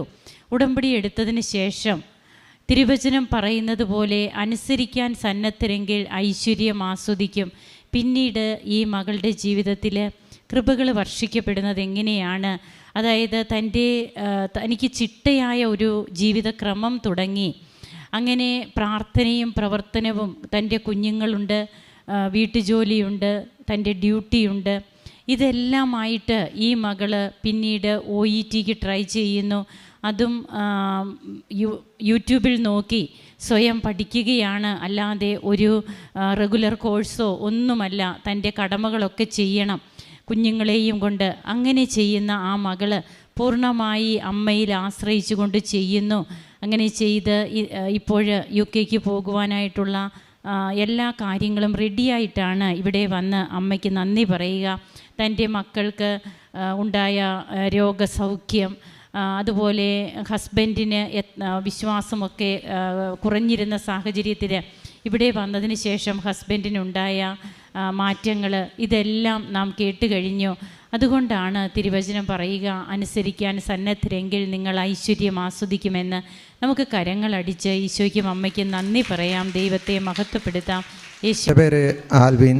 എൻ്റെ വീട് എറണാകുളം ജില്ലയിലെ കൂനമാവ് എന്ന് പറഞ്ഞ സ്ഥലത്താണ്. ഞാൻ ഉടമ്പടി എടുത്തത് 2023 ഫെബ്രുവരി 1-ാം തീയതിയാണ്. ഉടമ്പടി എടുക്കുന്നതിൻ്റെ കാരണം എൻ്റെ ജോലിയായിട്ട് ബന്ധപ്പെട്ട കുറച്ച് പ്രശ്നങ്ങൾ കൊണ്ടാണ്. ഞാൻ ഒരു ഗവൺമെൻറ് ജോലിക്ക് വേണ്ടി ട്രൈ ചെയ്തുകൊണ്ടിരിക്കുകയായിരുന്നു. അങ്ങനെ 2021 ഫെബ്രുവരി മാസം എനിക്കൊരു കേരള ഗവൺമെൻറ് പൊതുമേഖലാ സ്ഥാപനത്തിൽ സ്ഥിര നിയമനം കിട്ടി. അത് ആലപ്പുഴ ജില്ലയിലായിരുന്നു. പക്ഷേ ആ ജോലി എനിക്ക് ഒട്ടും ഇഷ്ടമല്ലായിരുന്നു. ഞാൻ അപ്പോയിൻമെൻറ്റ് ഓർഡർ വന്നപ്പോൾ തന്നെ ഞാനത് കീറിക്കളയാൻ പോയതാണ്. കാരണം എനിക്കൊട്ടും താല്പര്യം ഉണ്ടായിരുന്നില്ല അതിൽ കയറാൻ വേണ്ടി. സാലറിയും ബെനിഫിറ്റുകളൊക്കെ വളരെ കുറവായിരുന്നു. എങ്കിലും ആദ്യമായിട്ട് കിട്ടിയ ജോലി എന്നുള്ള രീതിയിൽ ഞാൻ തുടർന്ന് പോയി. എന്നാലും എക്സാമുകൾ ഞാൻ എഴുതാൻ തുടങ്ങി, ലിസ്റ്റുകളിൽ വരാൻ തുടങ്ങി. എന്താണ് പ്രശ്നമെന്ന് വെച്ചിട്ടുണ്ടെങ്കിൽ, എനിക്ക് ഒരു റാങ്കിൻ്റെ വ്യത്യാസത്തിൽ ജോലി കിട്ടാതെ പോകുന്ന ഒരു സിറ്റുവേഷൻ വന്ന്. അങ്ങനെ കഴിഞ്ഞപ്പോഴത്തേക്കും 2022 അവസാനമായപ്പോഴത്തേക്കും ഒരു നോട്ടിഫിക്കേഷൻ വരികയാണ്. സെൻട്രൽ ഗവൺമെൻറ്റിൻ്റെ ഒരു ഡിഫൻസ് മിനിസ്ട്രിയിലെ DRDOയിൽ ജോലിക്ക് വേണ്ടിയിട്ട്. ഞാനത് 2016 തുടങ്ങി എഴുതി കിട്ടാതെ പോകുന്ന ഒരു ജോലിയായിരുന്നു. 3 വർഷം കൂടുമ്പോഴാണ് അതിൻ്റെ നോട്ടിഫിക്കേഷൻ വന്നതും എക്സാം എഴുതാൻ പറ്റണത്. 2016 എഴുതി കിട്ടിയില്ല. 2020 കൊറോണക്ക് മുമ്പാണ് ഞാൻ ആ എക്സാം എഴുതിയത്. ഒരു റാങ്കിൻ്റെ വ്യത്യാസത്തിൽ ആ ജോലി കിട്ടാതെ പോയി. 2022 ലാസ്റ്റിൽ നോട്ടിഫിക്കേഷൻ വന്നപ്പോൾ എൻ്റെ ലാസ്റ്റ് ചാൻസാണത്. അതെനിക്ക് കിട്ടിയേ മതിയാവുന്നുള്ള രീതിയിൽ ഞാൻ പഠിക്കാൻ തുടങ്ങി. പള്ളിയിലൊന്നും പോകാറൊന്നും ഉണ്ടായിരുന്നില്ല അതുവരെ. ഞാൻ കുമ്പസാരിക്കാറൊന്നുമില്ല, പള്ളിയിലും പോകാറില്ല. ഞായറാഴ്ച കുർബാനക്കൊക്കെ തോന്നിയാലേ പോവുള്ളൂ. കാരണം ഞാൻ ഈ എക്സാമുകൾക്ക് വേണ്ടി ഇരുന്ന് പഠിക്കലായിരിക്കുള്ളൂ. അമ്മ ഒന്ന് പള്ളിയിൽ പോകാൻ പറയുമ്പോഴത്തേക്കും ഞായറാഴ്ച ദിവസമാണെങ്കിലും ഞാൻ ഫുള്ളിരുന്ന് പഠിത്തം ഒരുക്കുള്ളൂ. ഞാൻ പറയും, അമ്മച്ചി പൊക്കോ, ഞാൻ വല്ല, എനിക്ക് എക്സാം ഉണ്ട്, ഞാനത് പഠിക്കണമെന്ന് പറയും. പക്ഷേ എന്ത് പറ്റിയെന്ന് വെച്ചാൽ 2023 ജനുവരി 9-ാം തീയതി ആയിരുന്നു ആദ്യത്തെ എക്സാം. 2 എക്സാം ഉണ്ട്, ടയർ 1 ടയർ 2. ആദ്യത്തെ എക്സാം ഞാൻ നല്ല കോൺഫിഡൻസോടെ തന്നെ പോയി അറ്റൻഡ് ചെയ്യാൻ വേണ്ടി പോയി. എല്ലാം പഠിച്ച് ക്ലിയർ ആണെന്നുള്ള രീതിയിലാണ് പോയത്.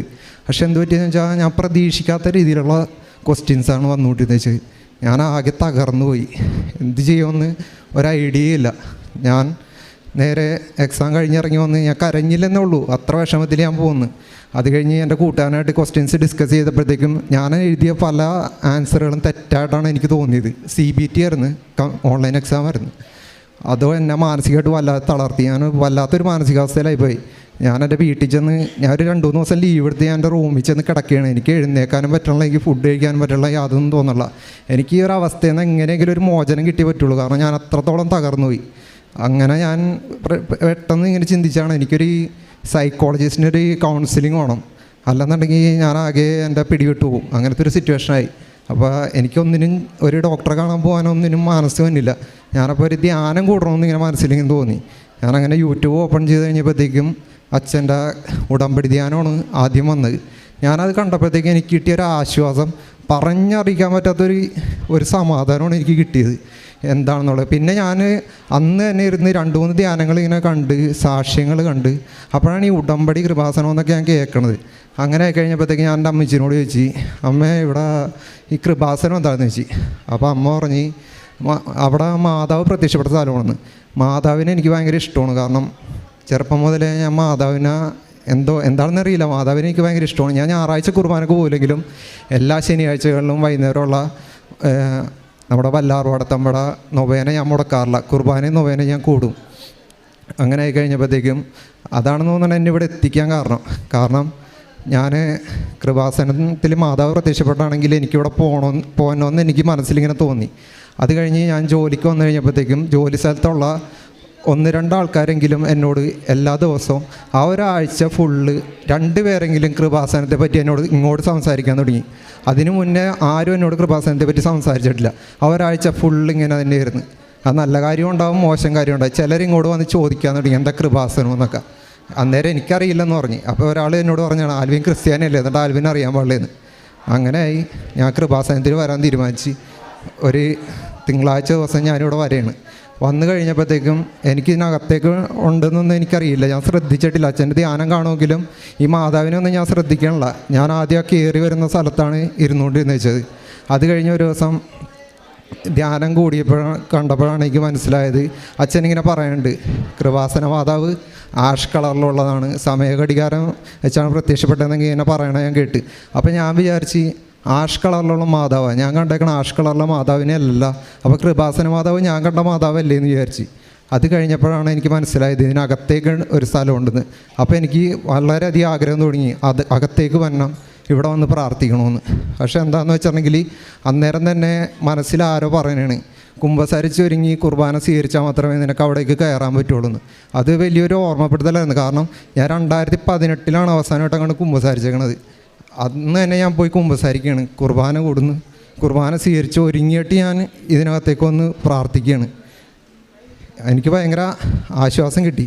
അതിനുശേഷം എനിക്ക് ഒരു തോന്നലുണ്ടാവുകയാണ്, ഉടമ്പടി എടുക്കണം. എക്സാമൊക്കെ കഴിഞ്ഞു പോയി, എന്നാലും എനിക്കൊരു ആശ്വാസം കിട്ടിയ സ്ഥലമല്ലേ, ഉടമ്പടി എടുത്തേക്കാമെന്ന് കരുതി. പക്ഷേ എന്നാലും ഉടമ്പടീനെ പറ്റിയും ഉടമ്പടിയിലെ പ്രേക്ഷിത പ്രവർത്തനങ്ങളും പത്രം കൊടുക്കലും ഇതൊക്കെ എങ്ങനെ ചെയ്യുമെന്ന് എനിക്ക് യാതൊരു ഐഡിയ ഇല്ല. ഞാനപ്പോൾ ജോലിയാണ് ഇവിടെ ആലപ്പുഴ, ഇവിടെ നിന്ന് 3 കിലോമീറ്റർ അടുത്തുള്ള ഒരു സ്ഥലത്താണ് താമസിക്കുന്നതും അവിടെ തന്നെ. അപ്പോൾ ഉടമ്പടി എടുക്കണമെന്നുള്ള ആഗ്രഹം അതിശക്തിയായിട്ട് വന്നുകൊണ്ടിരുന്നു. ഈ ജോലി കിട്ടുമല്ലോ എന്നുള്ള രീതിയിൽ തന്നെയാണ് പൊയ്ക്കൊണ്ടിരിക്കുന്നത്. പക്ഷെ മനസ്സിൽ തോന്നുന്നുണ്ട് ഉടമ്പടി എടുത്തിട്ടുണ്ടെങ്കിൽ എനിക്ക് ആ ജോലി കിട്ടുമെന്ന്. അങ്ങനെ ആയിക്കഴിഞ്ഞപ്പോഴത്തേക്കും ഞാൻ ഉടമ്പടി എടുക്കാനായിട്ടുള്ള പ്രിപ്പറേഷൻസിലായി. കാരണം ഞാൻ പ്രാർത്ഥിക്കാൻ തുടങ്ങി, കൊന്തവല്ലി പ്രാർത്ഥിക്കാൻ തുടങ്ങി, കുമ്പസാരിക്കാൻ തുടങ്ങി, പള്ളിയിൽ പോയി കുർബാന സ്വീകരിക്കാൻ തുടങ്ങി. അങ്ങനെ ആയിക്കഴിഞ്ഞപ്പോഴത്തേക്കും പ്രേക്ഷിത പ്രവർത്തനങ്ങളൊക്കെ ചെയ്യാനായിട്ട് എൻ്റെ മനസ്സിനെ ഒരുക്കിക്കൊണ്ടിരിക്കണമായിരുന്നു. അത് കഴിഞ്ഞ് ഉടമ്പടി എടുക്കാമെന്നുള്ള ഡേറ്റ് ഞാൻ മാതാവിനോട് ഇവിടെ വന്ന് എല്ലാ ദിവസവും പ്രാർത്ഥിക്കാറുണ്ട്. വൈകുന്നേര സമയങ്ങളിൽ ഞാനിവിടെ വന്ന് 7 മണിയാകുമ്പോഴത്തേക്ക് ഞാനിവിടെ വരും. ആഴ്ചയിൽ 1-2 പ്രാവശ്യം ഞാനിവിടെ വരും. അവിടെ അടുത്താണ് ഞാൻ താമസിക്കുന്നതുകൊണ്ട് ഇവിടെ വന്ന് ഞാൻ കൊന്തയിൽ മാതാവിനോട് പ്രാർത്ഥിക്കും. ഒരു പ്രാവശ്യം വന്ന് പ്രാർത്ഥിച്ചിട്ട് പറഞ്ഞ് മാതാവ് എന്നെ തീരുമാനിച്ചോ ഞാൻ ഇന്ന് ഉടമ്പടി എടുക്കണമെന്ന്. അപ്പോൾ ഉടമ്പടിയിലൊരു കൺഫ്യൂഷൻ ഉണ്ടായി എനിക്ക്. കാരണം ഈ പാവപ്പെട്ടവരെയൊക്കെ സഹായിക്കണം, ഈ രോഗികളെയൊക്കെ ശുശ്രൂഷിക്കണം എന്നുള്ളൊരു ഇതുണ്ടായിരുന്നു. അത് ഞാൻ എവിടെ പോയി ചെയ്യുമെന്ന് എനിക്കൊരു ഐഡിയ ഉണ്ടായിരുന്നില്ല. അപ്പോഴാണ് മനസ്സിലൊരു ഐഡിയ വന്നത്, എൻ്റെ വീടിനടുത്തൊരു സാധാരണക്കാരെ അനാഥരെയൊക്കെ സംരക്ഷിക്കുന്ന ഒരു സ്ഥലമുണ്ട്, രോഗികളെയൊക്കെ, അവിടെ പോയി എല്ലാം ചെയ്യാമെന്ന്. അത് മാത്രമല്ല എനിക്ക് സ്ഥിരം ഗവൺമെൻറ് ജോലി കിട്ടിയിട്ട് യാതൊന്നും ചെയ്തിട്ടില്ല. അപ്പോൾ എൻ്റെ ഒരു മാസത്തെ സാലറി അവർക്ക് വേണ്ടി ചിലവഴിക്കണമെന്ന് എനിക്കൊരാഗ്രഹം തോന്നുന്നതാണ്. അങ്ങനെ ഞാൻ അവിടെ തന്നെ പോയി ശുശ്രൂഷ ചെയ്യാമെന്ന് മനസ്സിൽ ഉറപ്പിച്ച് 1 മാസത്തെ സാലറി അവിടെ കൊടുക്കാൻ വേണ്ടിയിട്ട്. പക്ഷേ എനിക്ക് പിന്നെ കൺഫ്യൂഷനായി. ഞാൻ കൊടുക്കുന്ന പൈസ അതിൻ്റെ ആ നടത്തിപ്പ് ആ സ്ഥാപനം നടത്തുന്ന ബ്രദർ നല്ല രീതിയിൽ വിനിയോഗിക്കുമെന്ന് എനിക്കൊരു സംശയം. ഞാനങ്ങനെ ആകെ രാത്രി കിടന്ന് കൺഫ്യൂഷനായിട്ട് ആ ബ്രദറിനെ പറ്റി ഇങ്ങനെ ചിന്തിച്ചുകൊണ്ടിരിക്കണമായിരുന്നു. മാതാവിനോട് പ്രാർത്ഥിച്ച് പിറ്റേ ദിവസമായപ്പോഴത്തേക്കും എനിക്ക് സെക്കൻഡ് ഷിഫ്റ്റാണ്, ഉച്ചയ്ക്ക് 2 മണിക്ക് ഡ്യൂട്ടിക്ക് കയറിയാൽ മതി. അങ്ങനെ രാവിലെ ഞാൻ ഫുഡെല്ലാം കഴിച്ച് വന്നിരിക്കുമ്പോഴത്തേക്കും മനസ്സിൽ ആരോ ഇങ്ങനെ പറഞ്ഞുകൊണ്ടിരിക്കുകയാണ് കൃപാസനത്തിലേക്ക് പോകാനായിട്ട്. 4 പ്രാവശ്യം ഒരാൾ വ്യക്തമായിട്ട് ആരോ എന്നോട് ഇങ്ങനെ പറഞ്ഞ് മനസ്സിൽ കൃപാസനത്തിലേക്ക് ചെല്ലാൻ പറഞ്ഞുകൊണ്ട്. ഞാൻ ഉടനെ തന്നെ ഡ്രസ്സ് മാറി വണ്ടി എടുത്ത് നേരെ ഇങ്ങോട്ട് പോരുകയാണ്. ഇവിടെ 1 കിലോമീറ്റർ എത്താറായപ്പോഴത്തേക്കും പിന്നെ അങ്ങനെ ഒന്നും ഒരു തോന്നൽ വന്നില്ല. 1 കിലോമീറ്റർ അടുത്തെത്താറായപ്പോഴത്തേക്കും ഞാൻ വണ്ടി സൈഡ് നോക്കിയിട്ട് വിചാരിച്ച് ഇപ്പോൾ പോകണമെങ്കിൽ അവിടെ ഭയങ്കര തിരക്കായിരിക്കുള്ളൂ, വൈകുന്നേരമാണ് ഞാൻ വരാൻ തീരുമാനിച്ചേക്കണത്. ആ വൈകുന്നേരം തന്നെ വന്നാൽ മതിയായിരുന്നില്ലേ, ഇപ്പോൾ അതിനകത്തേക്ക് കയറാൻ പറ്റില്ലല്ലോ എന്ന് വിചാരിച്ച് ഞാൻ വണ്ടി വളക്കാനായിട്ട് പോകണേണ്. ആ നേരത്തെ മനസ്സിൽ തോന്നി ഞാൻ ജോസഫ് അച്ഛനെ വീഡിയോയിൽ മാത്രമേ കണ്ടിട്ടുള്ളൂ, നേരിട്ടൊന്ന് കാണാൻ പറ്റിയാൽ കാണുകയും ചെയ്യുക, ആരെങ്കിലുമൊക്കെ സാക്ഷ്യം പറയണമെങ്കിൽ നേരിട്ട് കേൾക്കുകയും ചെയ്യാമല്ലോ എന്ന് വിചാരിച്ച് ഞാനിങ്ങോട്ട് വന്ന്. അന്ന് അച്ഛൻ ഇവിടെ ഉണ്ടാവുമെന്ന് എനിക്ക് യാതൊരു ഉറപ്പില്ല. അച്ഛനെ ദൂരെ നിന്നെങ്കിലും കാണാമല്ലോ എന്ന് വിചാരിച്ചാണ് ഞാൻ വന്നത്. വന്നു കഴിയുമ്പോഴത്തേക്കും ആ കോറിഡോറിൻ്റെ അവിടെ എത്തി കഴിഞ്ഞപ്പോൾ നല്ലൊരു തണുത്ത കാറ്റിൻ്റെ മുഖത്തേക്ക് അടിച്ച്. അതിന് നല്ല മുല്ലപ്പൂവിൻ്റെ മണം വരുന്നു. ഞാനപ്പോൾ കരുതി, ഞാനപ്പോൾ ചുറ്റുപാടുള്ള ചേച്ചിമാരൊക്കെ നോക്കണം ആരാണ് മുല്ലപ്പൂവും ചൂടി വന്നേക്കണമെന്നാവുമെന്ന് വിചാരിച്ച്. പക്ഷേ ആരും മുല്ലപ്പൂ ചൂടി വന്നിട്ടുണ്ടായിരുന്നില്ല. പിന്നെ ഞാൻ കരുതി ഞാനിവിടെ വൈകുന്നേരം 7 മണിക്ക് വന്നുകൊണ്ട് ഇവിടെ ആരും ഉണ്ടാവില്ല, അന്നേരം ഇവിടെ നല്ലൊരു സ്മെല്ലുണ്ടാവും. കാരണം ഇത്ര ആളുകൾ വന്നുകൊണ്ട് എന്തോ ഇവിടെ യൂസ് ചെയ്യേണ്ടതെന്ന് എനിക്കറിയാം. ഞാൻ കരുതി അതിൻ്റെ സ്മെല്ലായിരിക്കുമെന്ന് കരുതി ഞാനിങ്ങോട്ട് വന്ന് അവിടെ നിന്ന് പ്രാർത്ഥിക്കണാണ്. കൊന്തയിൽ പ്രാർത്ഥിച്ച് എന്നിട്ട് മാതാവിനോട് ചോദിക്കണാണ്, മാതാവ് ഞാനെന്തിനാണ് ഇവിടെ വന്നതെന്ന് എനിക്ക് തന്നെ അറിയാൻ പാടില്ലാന്ന്. അതിനെ തിരിച്ച് ഞാനൊരു 12 മണി കഴിഞ്ഞ സമയത്ത് ഞാൻ ഇറങ്ങി പോകുമ്പോഴത്തേക്കും എവിടെ വെച്ചാണ് മുല്ലപ്പൂവിൻ്റെ മണം വന്നത്, അവിടെ തന്നെ ഞാൻ ഏത് ബ്രദറിനെ പറ്റിയാണ് സംശയത്തോടെ ഇങ്ങനെ ചിന്തിച്ചുകൊണ്ടിരുന്നത്. ആ ബ്രദർ അവിടെ നിൽക്കണ്. അന്നേരം ആരും തിരക്കൂല, ഒരു ബഹളവും ഇല്ല, അവിടെ കാലിയായിട്ട് കിടക്കണേന്ന്. അപ്പോൾ എനിക്ക് മനസ്സിലായി മാതാവിൻ്റെ കാര്യത്തിൽ ഇടപെടുന്നുണ്ട്, എന്നെക്കൊണ്ട് ഉടമ്പടി എടുപ്പിക്കാൻ തന്നെയാണ് ഇത് മാതാവിൻ്റെ തീരുമാനമെന്ന്. അങ്ങനെ ഞാൻ വളരെയധികം സന്തോഷത്തോടെ ഞാൻ തിരിച്ചു വേണം. എന്നാലും ഒരു കൺഫ്യൂഷൻ ഉണ്ടായി, പത്രം കൊടുക്കുന്ന കാര്യത്തിലും എല്ലാം ഉണ്ടായിരുന്നു. അന്നേരം ഞാൻ മാതാവിനോട് പറഞ്ഞു, മാതാവ് എന്നെ തീരുമാനിച്ചോ ഞാൻ ഏത് ദിവസം ഉടമ്പടി എടുക്കണമെന്ന്. അങ്ങനെ ഞാൻ ഫെബ്രുവരി 1-ാം തീയതി ഉടമ്പടി എടുക്കാൻ തീരുമാനിച്ച് 2023. അങ്ങനെ ഉടമ്പടി എടുക്കാൻ വന്ന അന്ന് വെളുപ്പിന് തന്നെ ഞാൻ വരാൻ തീരുമാനിച്ചു. കാരണം ആദ്യം തന്നെ ഉടമ്പടി എടുത്തിട്ട് എനിക്ക് സെക്കൻഡ് ഷിഫ്റ്റ് എൻ്റെ കമ്പനിയിലേക്ക് ജോലിക്ക് കയറാം, ഒരു ലീവ് പോകില്ലല്ലോ എന്ന് വിചാരിച്ച്. അങ്ങനെ രാവിലെ വെളുപ്പിന് എഴുന്നേറ്റ് കുളിച്ച് റെഡിയായി കഴിഞ്ഞപ്പോഴത്തേക്കും എനിക്ക് മടിയാവണാണ്, ഇന്ന് ഉടമ്പടി എടുക്കണോ വേണ്ടേ എന്നുള്ള കാര്യത്തിൽ കൺഫ്യൂഷൻ. എന്തായാലും വന്ന് ഉടമ്പടി എടുത്തേക്കാമെന്ന് വിചാരിച്ച് ഞാനിങ്ങോട്ട് വരികയാണ്. വന്നു കഴിഞ്ഞ് ഇവിടെ ഇരിക്കുന്നു, ഉടമ്പടി എടുക്കുന്നു. 1 കെട്ട് പത്രം ഞാൻ വാങ്ങിയുള്ളൂ. ഉടമ്പടി ക്ലാസ് കഴിഞ്ഞ് ഫോൺ എടുത്ത് നോക്കി കഴിഞ്ഞപ്പോഴത്തേക്കും ഒരു 15-16 മിസ്ഡ് കോളാണ്. എൻ്റെ സാറുമാരെല്ലാവരും എന്നെ മാറി വിളിച്ചിട്ടുണ്ട്. എന്താ കാര്യമെന്ന് അറിയാൻ പാടില്ല. ഞാനപ്പം തന്നെ തിരിച്ചു വിളിച്ച് എൻ്റെ കൂടെ വർക്ക് ചെയ്യണത് ചേട്ടനെ തിരിച്ചു വിളിച്ചു എന്താ കാര്യമെന്ന് അറിയാൻ വേണ്ടിയിട്ട്. അപ്പോൾ ആളെന്നോട് പറഞ്ഞ്, ആൽബിനെ നീ എന്താ ഡ്യൂട്ടിക്ക് കയറാതിരുന്ന്, സോറി എൻ്റെ കൈ പറക്കുന്നുണ്ട് എത്രത്തോളം. അപ്പോൾ ആൽബിൻ എന്താ ഡ്യൂട്ടിക്ക് കയറാതിരുന്നതെന്ന് ചോദിച്ചു. അപ്പോൾ ഞാൻ പറഞ്ഞ് ഞാൻ സെക്കൻഡ് ഷിഫ്റ്റാണ് വരാനിരിക്കണമെന്ന് പറഞ്ഞപ്പോഴത്തേക്ക് ആൾ പറഞ്ഞ്, ആൽബിൻ ഇന്ന് സെക്കൻഡ് ഷിഫ്റ്റ് ഇല്ല, ജനറൽ ഷിഫ്റ്റ് മാത്രമേ ഉള്ളൂ, ആൽബിൻ ആരും ഇൻഫോം ചെയ്തില്ലെന്ന് പറഞ്ഞ്. ഞാൻ പറഞ്ഞ് ഇൻഫോം ചെയ്തിട്ടില്ലെന്ന് പറഞ്ഞ്. അങ്ങനെ ഞാൻ സെക്കൻഡ് ഷിഫ്റ്റ് കയറാൻ പറ്റൂല, അന്ന് ലീവാക്കി. അപ്പോൾ എനിക്ക് മനസ്സിലായി ഇന്നത്തെ ദിവസം മാതാവിനെ സെലക്ട് ചെയ്തതാണ്. കാരണം ആരെങ്കിലും രാവിലെ അല്ലെങ്കിൽ വാട്സപ്പിൽ ഒരു മെസ്സേജെങ്കിലും അയച്ചു വെച്ചെങ്കിൽ ഞാനൊന്നും ഉടമ്പടി എടുക്കാൻ വരില്ല. ഫെബ്രുവരി 1-ാം തീയതി ഞാൻ ഉടമ്പടി എടുക്കില്ല 2023, അടുത്ത ദിവസത്തേക്ക് മാറ്റി വെക്കും. കാരണം ഞാൻ അത്ര മടി പിടിച്ചാണ് വന്നത്.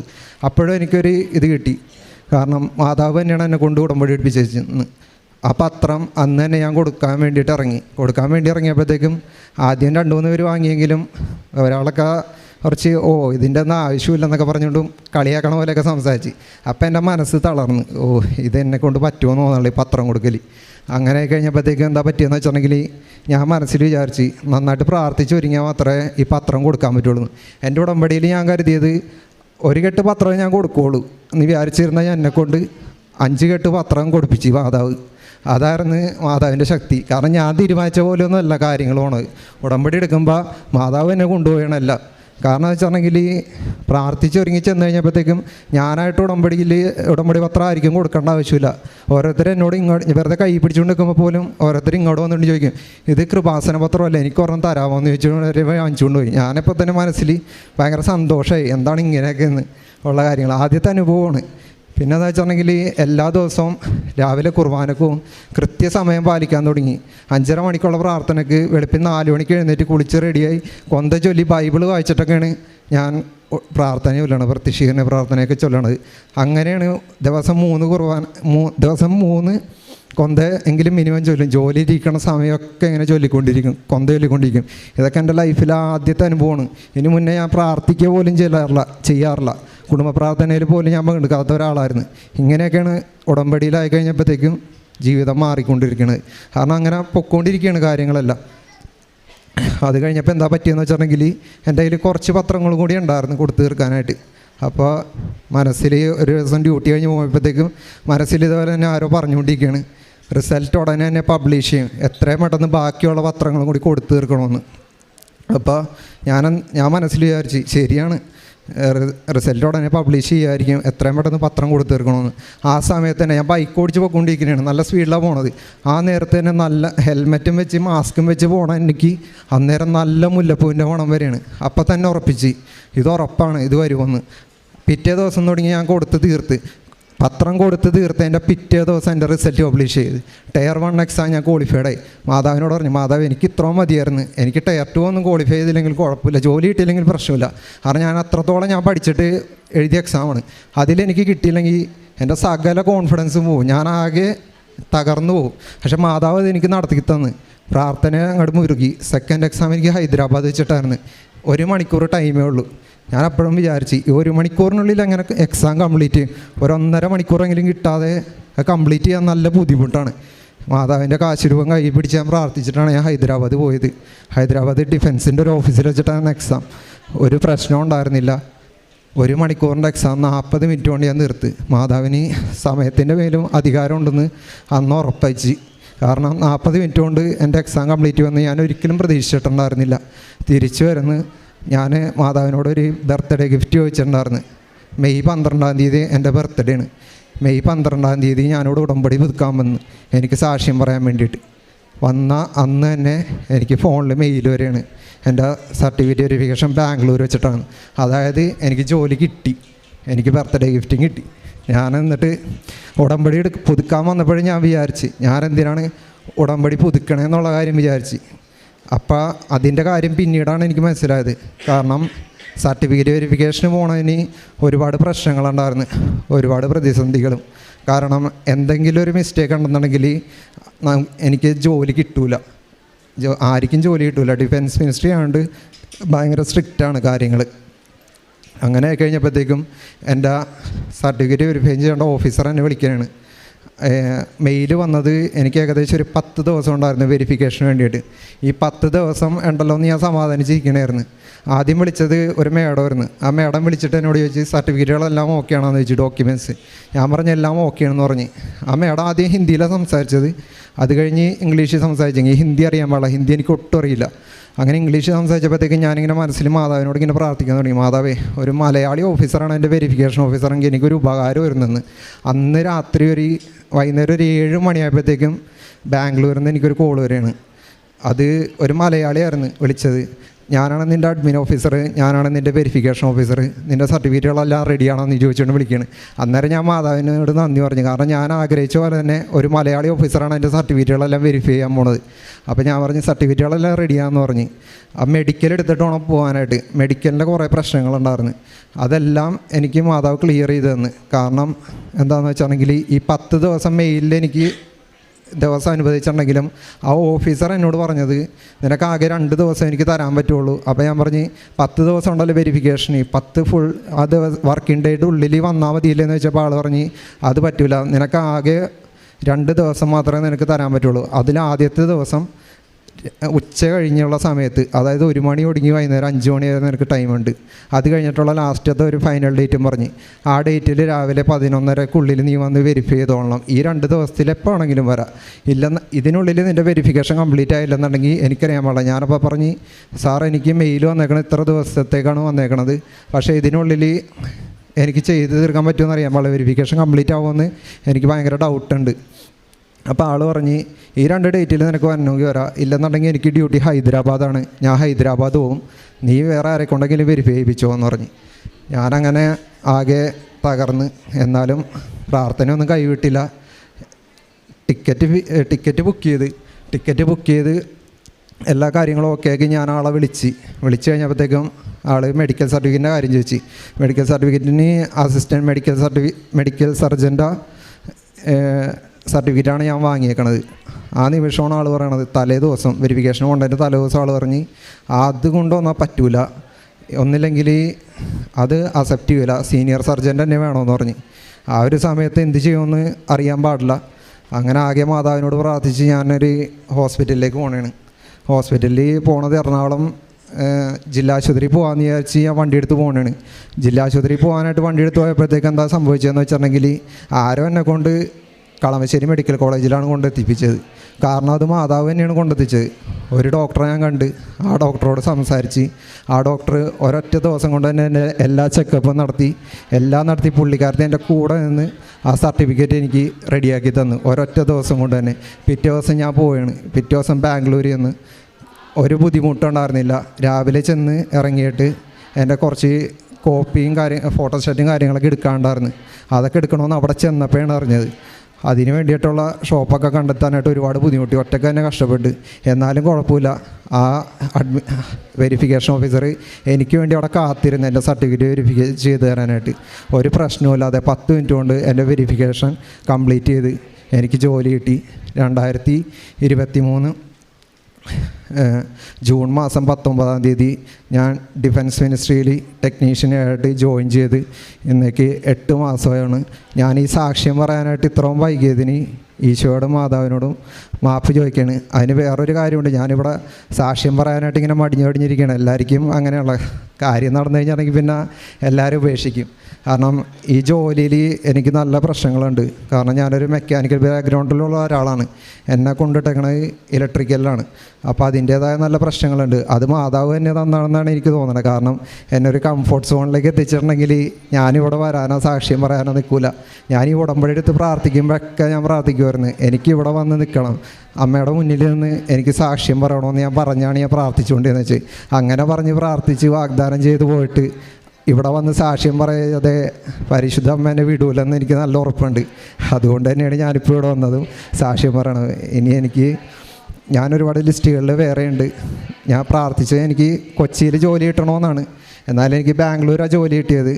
എന്നാലും എനിക്കിപ്പോൾ നല്ല ബോധ്യമുണ്ട്, എനിക്ക് കൊച്ചിയിൽ തന്നെ അമ്മ എനിക്ക് ജോലി എനിക്ക് തരുമെന്ന് എനിക്ക് നല്ല വിശ്വാസത്തിലാണ് ഞാൻ ഇരിക്കുന്നത്. ഈശോയ്ക്കും മാതാവിനും 1000 നന്ദി പറയാം. തനിക്ക് ഡിഫൻസ് മിനിസ്ട്രിയിൽ ഒരു ജോലി കിട്ടിയതിൻ്റെ സാക്ഷ്യമാണ്. അതിൽ ഈ ഒരു സാക്ഷ്യത്തിൽ നമ്മൾ പ്രാർത്ഥനയിൽ പരിശോധിക്കുമ്പോൾ ഉടമ്പടിയുടെ എല്ലാ കണ്ടൻറ്റും ഈ ഒരു സാക്ഷ്യത്തിലുണ്ട്. ഒന്നാമത്തേത് ഒരു പ്രസൻസ്, അതായത് ദൈവത്തിൻ്റെ ഒരു സാന്നിധ്യം. ഒരു പക്ഷേ പലപ്പോഴും നിങ്ങൾ ശ്രദ്ധിച്ച് കേൾക്കുമ്പോൾ മനസ്സിലാവും. എന്നോട് പറഞ്ഞു കളമശ്ശേരി ഹോസ്പിറ്റലിലേക്ക് വണ്ടി കയറ്റാൻ, എന്നോട് പറഞ്ഞു നീ ഇപ്പോൾ ഉടമ്പടി എടുക്ക്, എന്നോട് പറഞ്ഞു നീ അവിടുത്തെ ഇവിടെ പോ. അങ്ങനെ ഉള്ളിൻ്റെ ഉള്ളിൽ, അതായത് പ്രാർത്ഥനയിൽ ഒരാൾ ജീവിച്ചു തുടങ്ങുമ്പോൾ നമ്മൾ ബൈബിളിൽ പറയണത് പോലെ ഈ കർത്താവിൻ്റെ ദൂതൻ അരുൾ ചെയ്തു തെക്കോട്ട് നടക്കൂ വടക്കോട്ട് നടക്കൂ എന്നൊക്കെ ബൈബിളിലെ എല്ലാ ഭാഗത്തും ആത്മാവിനാൽ പ്രേരിതനായി നടന്നു എന്നൊക്കെ പറയണത് പോലെ പ്രാർത്ഥനയിലായിരിക്കുന്ന ഒരു വ്യക്തിക്ക് ലഭിക്കുന്ന വലിയൊരു സംരക്ഷണത്തിൻ്റെ വലയം അതാണ്. എന്താണ് അടുത്ത് ചെയ്യേണ്ടതെന്ന് അവിടുന്ന് നമ്മുടെ മുഖത്ത് നോക്കി ഉപദേശിക്കുമെന്ന് സങ്കീർത്തനം പറയുന്നില്ല. രണ്ടാമത്തേത് ഒരു മെറിറ്റിൽ, അതായത് ദൈവത്തിൽ പൂർണ്ണമായിട്ട് ആശ്രയിക്കാനുള്ളൊരു സാധ്യതയുണ്ട്. അത് നമ്മൾ സാക്ഷ്യം ശ്രദ്ധിക്കുമ്പോൾ വ്യക്തമാണ്. കാരണം ഇതൊരു ലാസ്റ്റ് ചാൻസാണ്. ഈ ഒരു ചാൻസ് കൊണ്ട് കഴിഞ്ഞാൽ ഏജ് ഓവറാവും, പിന്നെ ഡിഫൻസ് മിനിസ്ട്രിയിലേക്ക് എക്സാം അപ്പിയർ ചെയ്യാൻ പറ്റത്തില്ല. ഇങ്ങനെ അപ്പോൾ പൂർണ്ണമായിട്ടും ഇനി ദൈവത്തിലേക്ക് തിരിയണം, അല്ലെങ്കിൽ ദൈവത്തിൽ ആശ്രയിക്കണം എന്നുള്ളൊരു വലിയൊരു സാധ്യത അതിനകത്തുണ്ട്. മൂന്നാമത്തേത് ഒരു ഭാരലഘുത്വം എന്ന് പറഞ്ഞാൽ ഇവിടെ വന്ന് ഉടമ്പടി എടുത്തതിന് ശേഷം അദ്ദേഹം പറയണത്, അല്ലെങ്കിൽ ഈ മകൻ പറയുന്നത്, വ്യക്തമായിട്ടൊരു കോൺഫിഡൻസ് അല്ലെങ്കിൽ മാതാവിൻ്റെ ഒരു സാന്നിധ്യം അനുഭവിക്കാൻ സാധിച്ചു. അതിന് എടുത്ത റെഫറൻസ് എന്ന് പറയുന്നത് ഒരു മുല്ലപ്പൂവിൻ്റെ ഗന്ധം. അത് 2-3 പ്രാവശ്യം പറയുന്നുണ്ട്. ബൈക്ക് ഓടിക്കുന്ന സമയത്ത് പോലും അങ്ങനെ ഒരു ഇതുണ്ടായെന്നാണ് പറയുന്നതും. ഒപ്പം ആദ്യം ഇങ്ങോട്ട് വരാനിടേണ്ടത് ഉടമ്പടി ആരാധന കൂടുമ്പോഴാണ്. ആരാധന കൂടുമ്പോൾ തന്നെയും ഒരു വല്ലാത്തൊരു ആശ്വാസം, ഈ ഒരു ആശ്വാസം ദൈവം നൽകുന്നതാണ്. കാരണം ഒരാളുടെ വാക്കുകൾക്ക് ആശ്വസിക്കാൻ പറ്റുമെങ്കിൽ അത് ദൈവത്തിൻ്റെ വാക്കുകൾക്കാണ്, ദൈവത്തിൻ്റെ വചനങ്ങൾക്കാണ്. അങ്ങനൊരു അനുഭവം ഇതിൽ പറയുന്നുണ്ട്. അപ്പോൾ ഇതുപോലെ ഉടമ്പടിയുടെ എല്ലാവിധ ആവശ്യങ്ങളും എല്ലാവിധ ഘടകങ്ങളുമുള്ളൊരു സാക്ഷ്യമാണ്. വളരെ വ്യക്തമായിട്ട് സത്യസന്ധമായിട്ട് തന്നെ പറഞ്ഞു. ഞാൻ പള്ളിയിലും പോകത്തില്ലായിരുന്നു, കുർബാനയില്ലായിരുന്നു, കുമ്പസാരം ഇല്ലായിരുന്നു. പക്ഷേ അപ്പോൾ അവസാനം പറഞ്ഞാണ് അതിനേക്കാളും പ്രധാനം. ഒരു വ്യക്തിയുടെ ജീവിതത്തിൽ ഇതൊക്കെ ഏറ്റവും പ്രധാനപ്പെട്ടതാണെന്ന് ആ വ്യക്തി തന്നെ ഉടമ്പടി എടുത്ത്, ആ വ്യക്തി തന്നെ പ്രാർത്ഥിച്ച്, ആ വ്യക്തി തന്നെ പ്രവർത്തിച്ച് മനസ്സിലാക്കുമ്പോൾ അതിന് ശക്തി കൂടും. അതാണ് ഒരുപക്ഷെ മതബോധനവും നമ്മുടെ വീട്ടിൽ മാതാപിതാക്കൾ നൽകുന്ന ശീലത്തിനും അപ്പുറം ഇപ്പോൾ ഈ 10-25 വയസ്സുള്ള ചെറുപ്പക്കാരും അല്ലെങ്കിൽ ഇതിനു മുമ്പേ സാക്ഷ്യം പറഞ്ഞ ചെറുപ്പക്കാരികളും എല്ലാം സാക്ഷ്യം പറയുമ്പോൾ ഇങ്ങനൊരു പവർഫുള്ളായിട്ടുള്ള നമ്മുടെ കൂടെ നടക്കുന്ന ഒരു ദൈവ സാന്നിധ്യത്തെ അനുഭവിക്കാനായിട്ട് ഉടമ്പടിക്ക് ഈ കാലഘട്ടത്തിൽ ഒരു വ്യക്തിയെ കൊണ്ട് സാധിക്കുന്നുണ്ടെങ്കിൽ അതിന് പരിശുദ്ധ അമ്മയുടെ വലിയൊരു സാമീപ്യം ഇവർക്ക് സഹായകമാകുന്നുണ്ട്. വളരെ ബോധ്യപ്പെട്ട സാക്ഷ്യമാണ്. നമ്മൾ സാക്ഷ്യം കേൾക്കുമ്പം തുടക്കം തൊട്ട് അവസാനം വരെയും ദൈവം നടത്തിയതിൻ്റെ വലിയൊരു പാഠമുണ്ട്. ആ ബോധ്യത്തിൽ തന്നെ ഇപ്പോൾ സാക്ഷ്യം പറയാൻ വൈകിയെങ്കിൽ ഇവിടെ എത്തിയിട്ടുണ്ട്. ഏറെ പ്രത്യേകിച്ച് ഇനിയും ഉടമ്പടി ജീവിതത്തിൽ ഇപ്പോൾ സൃഷ്ടാവെ നിൻ്റെ യൗവനത്തിൽ സൃഷ്ടാവിനെ സ്മരിക്കുക എന്ന് ഒരു വചനമുണ്ട്. അപ്പോൾ തൻ്റെ യൗവനത്തിൽ കണ്ടെത്തിയ ഈ ദൈവം ഇനിയും ഈ മകനെ ഒരുപാട് മേഖലകളിലേക്ക് നയിക്കട്ടെ എന്നും പ്രാർത്ഥിക്കുന്നു. ഈ മകന് ലഭിച്ച എല്ലാ അനുഗ്രഹങ്ങളും, ഏറെ പ്രത്യേകിച്ച് ലഭിച്ച ഈ വലിയ ജോലിയെ പ്രതിയും നമുക്ക്